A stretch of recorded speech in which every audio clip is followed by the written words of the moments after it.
Hello guys, আমি আর আমার ভাই লুডো খেলছি। নাও ছক্কা পড়েছিল ওর, ও আবার একবার করবে। ও ফসা আমার ছক্কা তো ফসাই গেছে।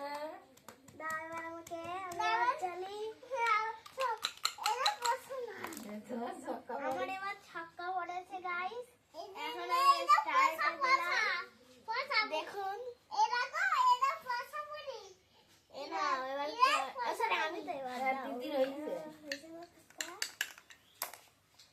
আমার ছক্কা ছক্কা হাতটা বের করো। ও তাই তো আর ডান দেনা ফসাই যেতে পারে। তিন ছক্কা মারলে ফসাই যায়। দাও দাও দাও দিদির আরেকবার দাও। আরেকবার দিদি হ্যাঁ আরে যা স্টার্ট